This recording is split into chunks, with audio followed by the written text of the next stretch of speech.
سلام به خوشمزه پزای کانال با آشپزخونه کیمیا، خیلی خوش اومدین. امروز یه خورشت فوری و خوشمزه و آسون براتون آوردم. لطفاً تا انتهای این ویدیو با من همراه باش. یک عدد پیاز رو نگینی خرد کردم و با یه مقدار روغن تفتشون میدم. ممنون میشم اگر آموزش‌های ما رو دوست دارید کانال رو سابسکرایب کنید، زنگوله پیج رو هم روشن کنید تا هر زمان ویدیوی جدید آپلود شد به شما اطلاع بده. چند عدد سیر رو درشت خرد میکنم و پیازها که یه مقدار تفت خوردند و سبک شدن اضافه میکنیم بهشون. سیر رو هم با پیاز داخل روغن یه مقدار سرخ میکنیم. وقتی یه مقدار سیر سرخ شد گوشت چرخ کرده رو بهش اضافه میکنیم. گوشت رو داخل روغن کاملا باز میکنیم و تفت میدیم. این غذا علاوه بر این که خیلی سریع و فوری آماده میشه، فوق‌العاده هم خوشمزه است. پیشنهاد میکنم که برای وقتایی که وقت کافی برای آشپزی ندارید حتما این غذا رو امتحان کنید و از خوردنش لذت ببرید.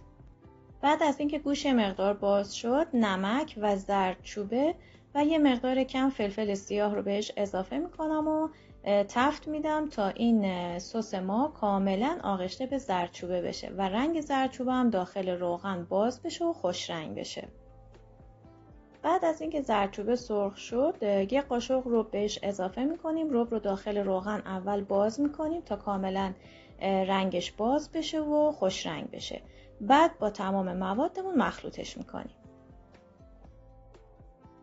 بعد از اون پوره گوجه فرنگی داشتیم که اون رو هم به این مواد اضافه میکنیم، هم میزنیم تا همه به طور یک دست مخلوط بشن و در آخر بامیه هامون رو اضافه میکنیم. بامیه رو تمیز کنید و سرخ کنید و بعد به این غذا اضافه کنید.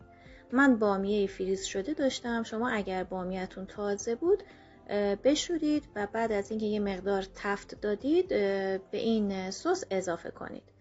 همه رو با هم دیگه مخلوط میکنیم و در آخر یه مقدار آب جوش بهش اضافه میکنیم و در قابلمه رو میبندیم تا کاملا پخته بشه.